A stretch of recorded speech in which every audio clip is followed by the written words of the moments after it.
Well, greetings once again, my friends, my fellow ocean liner lovers, and my fellow admirers of the SS United States.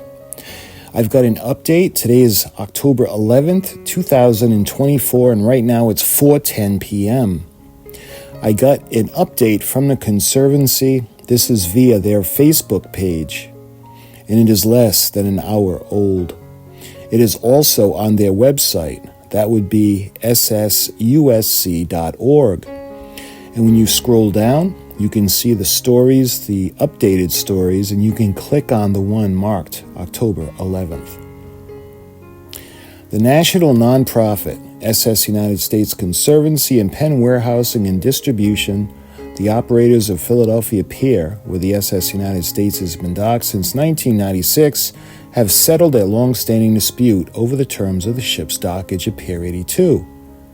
The settlement was the result of a court-ordered mediation following litigation between the parties that resulted in finding by the court Penn Warehousing was not entitled to its claims for doubling the rent, but that the storied ocean liner would still need to vacate her pier in short order.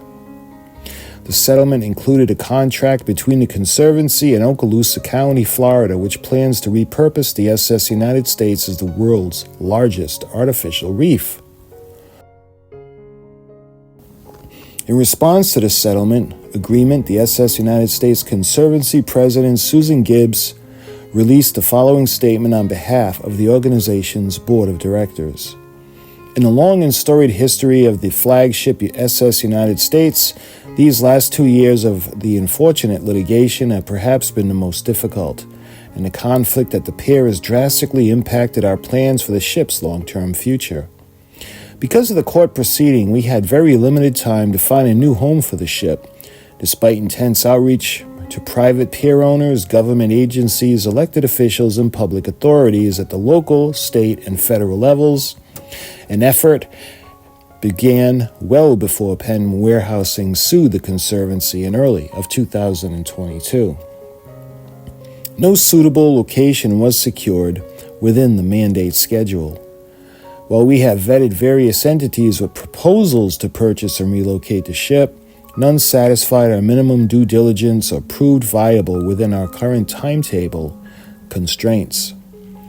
Last year, we unveiled a full redevelopment plan for the ship that would transform her into a privately funded, permanently moored, mixed-use destination. After 5 years of intensive planning and investment, we demonstrated with our development partners that the ship could create thousands of jobs and generate millions in revenue.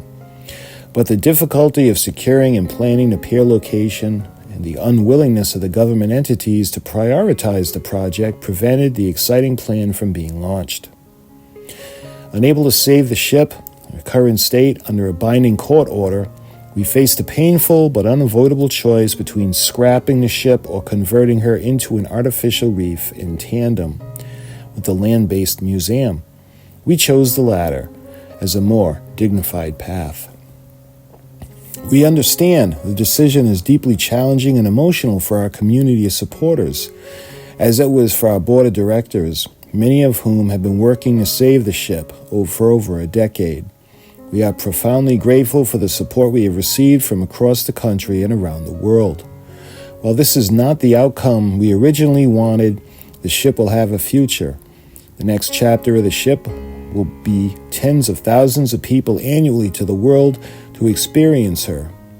Okaloosa County has now allocated more than $10 million to reactivate the SS United States as the world's largest artificial reef tandem with the Conservancy's land-based museum and visitor center.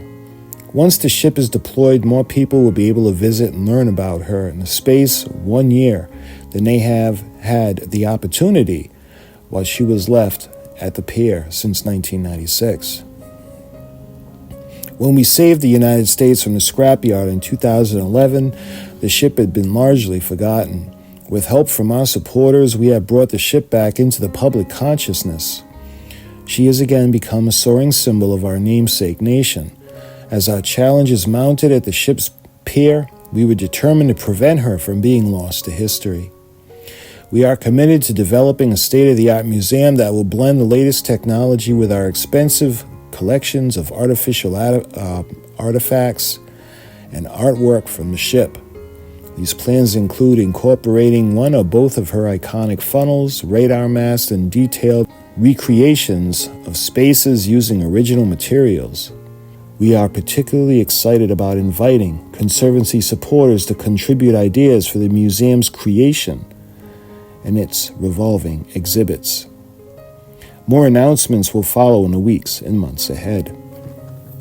After the Conservancy formally transfers title of the ship to Okaloosa County, in accordance with our contract and in compliance with the court ruling, the vessel will soon depart Philadelphia for Norfolk, where she will undergo extensive preparations for reefing over many months. Together we will see the extraordinary story of the SS United States and her inspiring spirit continue to endure, above and below the waterline. Again, that was from October 11th, 2024, less than an hour old. And I'll be sure to let you know any more updates that I get from the Conservancy as the ship is prepared to be moved for her preparation to be brought to Florida. So, my friends, I thank you for watching, and I'll talk to you soon.